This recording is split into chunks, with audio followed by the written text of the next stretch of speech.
Shadow of the Erdtree is expansive, but it has a seemingly simple ending. Playing straight through the DLC, it is easy to be left confused, both by Radahn's sudden appearance in the final fight, and by the abrupt finish which follows. We get a short cutscene of a memory of Miquella's, but it doesn't explain much. And if you've been lore hunting along the way, then you may know that the cutscene gives us almost no new information.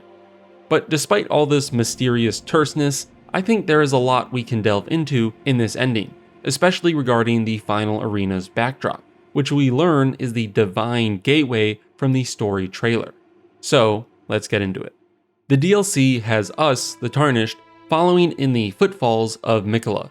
As we trace his path through the Land of Shadows, or Shadow Realm, we find his crosses, highlighting what he left behind at each step along the way to godhood.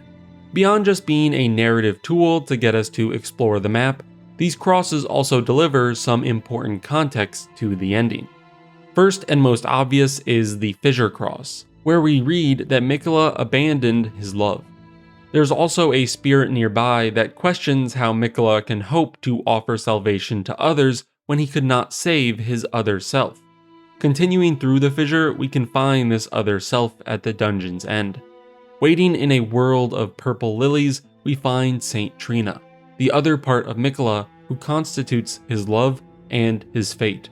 Meeting Saint Trina gives us the chance for a lot of sleepy suicide by imbibing her nectar. After that, we can begin to hear her speaking to us within the slumber of death. She says that we must make Miquella stop, and that godhood would be Miquella's prison. She even directly tells us, "You must kill Miquella. Grant him forgiveness." And these are the final words Saint Trina imparts to us. If we keep drinking, she just repeats the same words. They give a deep characterization of the now loveless demigod. From these crosses, we know that Miquella is shedding the corporeal parts and characteristics of himself on his path to becoming a god. For whatever reason, he couldn't bring Saint Trina, his other self, along with him. And at least one spirit finds this to be a fault in Miquella, that he couldn't save or bring her along. Maybe this is because, as she says, Saint Trina sees the godhood as a prison, and disagreed with Miquella's plan to become a god, or at least his method of doing so. We did see that Marika ended up pretty imprisoned in her godhood, so we may have some reason to believe Saint Trina is right, though obviously I'm sure Miquella thinks he can avoid the fate of his mother.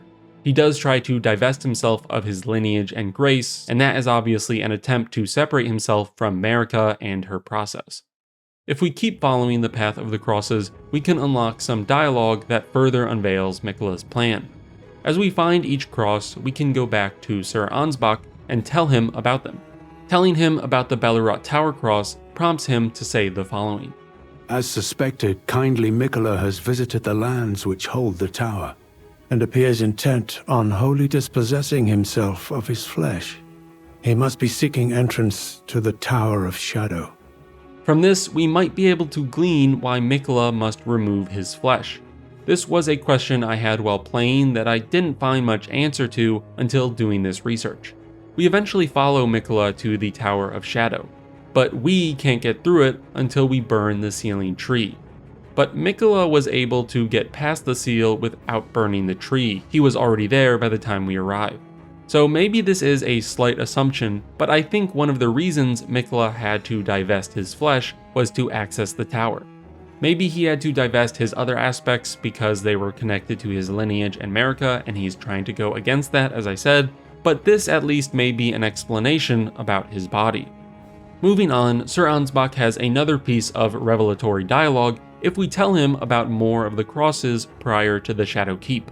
He puts all of his findings together and tells us his conclusion, saying, I have reasoned through my findings concerning kind Miquella's intentions, why he is here. The full picture is yet to coalesce, but we do know that he is bound for the Tower of Shadow, and that is where he intends to rise to true godhood.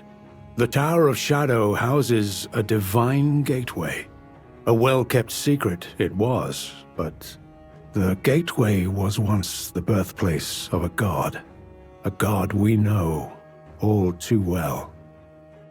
So, more clear evidence that Miquella seeks godhood.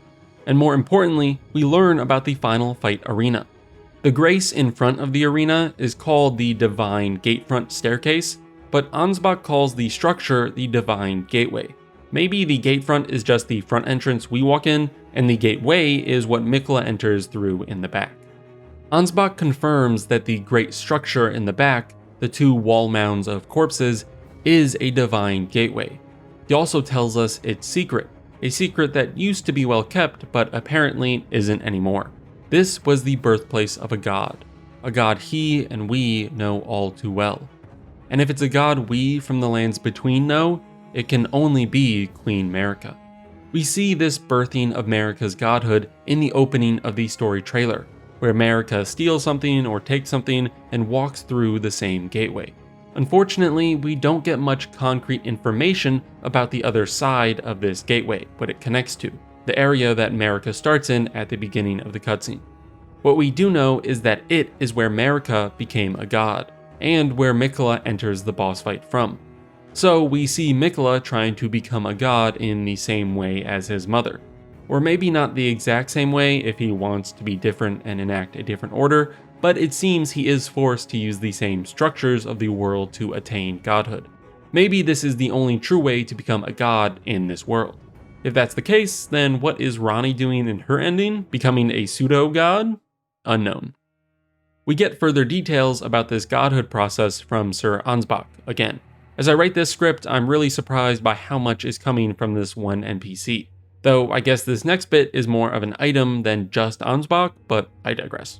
In the storeroom of the Shadow Keep, we can find a key item among the many scrolls. One unique parchment called the Secret Rite Scroll. Its description reads, a scroll made of white tree bark. Few can decipher the scroll, which describes the secret rite of the Divine Gateway said to be found at the tower enshrouded by shadow. And then it seems the actual text of the scroll is, a lord will usher in a god's return, and the lord's soul will require a vessel. If we hand this scroll to Ansbach in a lower level of the storehouse, he comes to the realization and tells us that Miquella used Mohg to access the Shadowlands and now plans to use his corpse as the vessel for a new king consort. We also get to speak to Freya here in the storeroom, and if we give her a letter from Ansbach, she reveals that Miquella plans to revive Radahn's soul. If we pair these dialogues with the scroll text, we get an explanation for what we see in the final fight. Miquella uses Mohg's soulless corpse as a medium through which to revive Radahn's soul, so that Radahn will be his king consort. We can see evidence of the use of Mohg's body despite Radahn's appearance, because in the fight, Radahn has at least one blood flame attack that is just like Mohg's. Plus, there are some omen horns on Radahn's arms, which is the Mohg substrate shining through. So, let's summarize. To make use of the Divine Gateway, there is a known secret rite that involves a lord ushering in the return of a god and the necessity of a vessel for the lord's soul. This sounds like a very specific set of circumstances that oddly fits Miquella's situation, but it could be that he just knew he had to orchestrate this specific scenario to ascend to godhood in the gateway, so he went through with that. Maybe he knew how the rite worked before coming to these lands and prepared for it. Ansbach did say it only used to be a well-kept secret, implying that now it is not so much. So maybe Miquella learned about what godhood required and prepared for it. And even if he wants to make something different from her, he did have a mother in the god who last used the gateway, after all. Using the scroll, now we can fully map on what happens in the final fight. If Radahn is to be lord and king consort, then his soul required a vessel, which turned out to be Mohg's soulless body. In the fight, we open on a young-looking Radahn, with Miquella saying that the former soul will now return. Radahn's soul must enter or have entered the Mohg Radahn body, and he is standing at guard at the gateway, interestingly in the same pose he took against Malenia in the cinematic trailer. So we fight, and then, in the transition to phase 2, the beaten back Radahn begins to glow red, possibly with fire. A comment I read either on Discord or Reddit, but I can't find any more, reminded me that Radahn's Great Rune is described as burning to keep away the scarlet rot. The burning we see here might symbolize Radahn's soul actually returning to this body. Maybe we were fighting somewhat of a husk in Phase 1. And this idea might be supported by the rest of the cutscene's dialogue. The fire turns golden as the divine gateway seems to activate. Miquella walks through, saying, "Lord brother, at long last you are returned." This reads to me like Radahn's soul is returned in that moment. Perhaps the soul's return allows Miquella to finally enter from the gateway, just like how the scroll says, "A lord will usher in a god's return." The change from red fire to gold may mean that Miquella is enchanting Radahn, taking him to his side, or it could simply be since Radahn is Miquella's vowed consort and they are joining together to fight, and Miquella being a god is golden and holy damage and all that. A semi-ethereal, four-armed Miquella adorns Radahn's neck and tells us, Tarnished, an aspiring lord of the old order, to yield the future to him and his promised consort, Radahn. With this new look, Miquella is a bit evocative of Ranni, and this got further emphasized by 1000% when you hear his grab dialogue. In the fight, Radahn will occasionally grab the player and allow Miquella to whisper into their ear to charm them. If they do this twice, the player's heart is stolen and we lose the fight. During the grab, Miquella says, I promise you 1,000-year voyage guided by compassion. Lord of the old order, let us go together. In case anyone forgot, in Ranni the Witch's Age of Stars ending, she says, 1,000-year voyage under the wisdom of the moon. These are obviously closely linked, even if we don't get a DLC specific ending. And I normally don't super go into cut content in my lore videos because there are other channels which highlight the cut stuff better like Zuli, Sekiro Doobie, and others, and in general, I like trying to piece together the lore with what's left in game for better or for worse. However, I have to mention one thing here. In addition to this small bit of similar dialogue, there is an entire cut ending speech from Miquella that starts with this voyage bit and goes on to mirror Ranni's ending dialogue, but with Miquella's compassion themes replacing the star and moon ones. I won't share the whole thing in this video, but I'll drop the text in the description for anyone curious. So there was the potential for a Miquellan ending, but we don't get it with the DLC. Now that would have been prime for lore discussion and breakdown, but since we don't actually get it, I'll stick to what we do get in game. We still have Miquella's proclamation that he wants to usher in a 1,000-year voyage guided by compassion, which is his ostensible character motif, trying to be compassionate and inclusive and taking in those downtrodden or cursed. He claims that he would become a god to deliver an age which, unlike the current one, is compassionate and full of love. Now, this obviously sounds like an improvement to all the genociding and counter-genociding the current age allows or even extols, but Miquella definitely remains suspicious even in this. He has manipulated others and abandoned his own love to get here. Ansbach told us how terrifying Miquella was with his bewitching powers. It's hard for me to trust that Miquella's age would transparently be exactly as he is saying it would. But in any case, we the Tarnished are goated, and we prevent the possibility of this age, at the least because Miquella chose Radahn as his consort and not us, so we fight him and beat him. It seems that the Tarnished putting a stop to Miquella is also in a way forgiving him. When St. Trina told us to kill Miquella, she also said to grant him forgiveness. I don't know what his particular sin is here, if one is being specifically referred to by St. Trina. It could be the inherited sin or corrupted lineage from Marika. It could be the sins he has committed on his path to become a god, or it could be some mix of those and more. Perhaps killing him here grants him a peace in death, free from his curse and the pain of his lineage. He no longer has to bear the weight of the sin he saw committed by his people and by himself. In the same way Miquella shrove the hearts of others, maybe here we stand in the role of granting him confession and a final absolution in death. A reversal of what he had in mind. So we defeat the duo, and they just die, I guess. They leave behind a gesture, a remembrance, and a memory. The memory is of a younger Miquella, near what may be his allotted throne in front of the Erdtree. He says, Lord brother,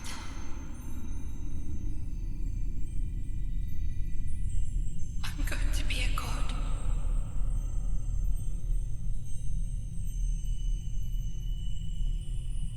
If we honor our part of the vow,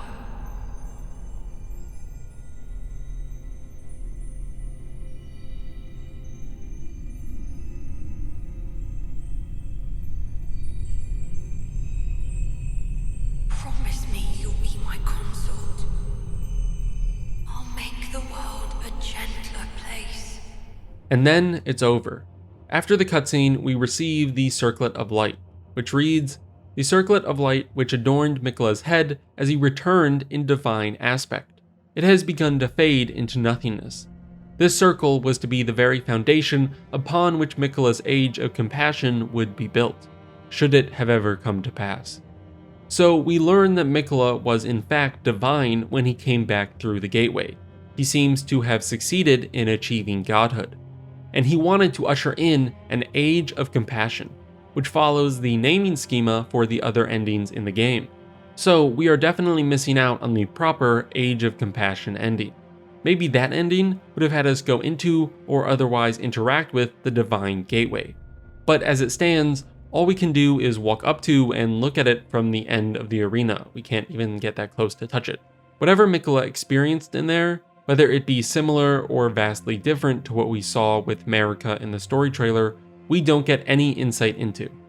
And it pains me to have to turn away from one of the most pivotal and enigmatic structures in the whole game world, probably one of the most powerful too, but since we don't have any more direct information about it, we must turn to something we do get more info about: the vow with Radahn. IMO much less interesting than the God Gateway. In the memory, Miquella tells Radahn that, "If we honor our part of the vow, promise me you'll be my consort." The "we" here is likely Miquella and his sister Malenia, but it's hard to tell exactly what the vow is. In the boss armor for young Radahn that is purchasable from Enya after the fight, we get a bit of exposition that could help us. The armor gives description to the scene we saw in the first Elden Ring cinematic trailer. It reads, "When Malenia, blade of Miquella, let the rot flower blossom in Aeonia, Radahn heard a murmur in his ear. Miquella awaits thee, O promised consort." We can see Malenia speak to Radahn in this scene, and now we know what she says. She tells Radahn that Miquella is waiting for him, and reminds him of his role relative to the vow. There is a lot of speculation that can be had here about the specifics of this vow, so much so that it could be the subject of its own video. I'll suffice it for now to bring up a choice piece of dialogue from Radahn's Redmane Knight, Freya. Back in the storeroom, when Freya reveals that Miquella intends to bring back Radahn's soul, she says that she is fine with the plan. I know it would pain old Jeren, but war has always suited General Radahn best, and certainly far more than any honorable death. Endless war to invigorate the soul, as befits General Radahn, the great lion. To me, this indicates that upon his revival, Radahn will get some form of endless or eternal war.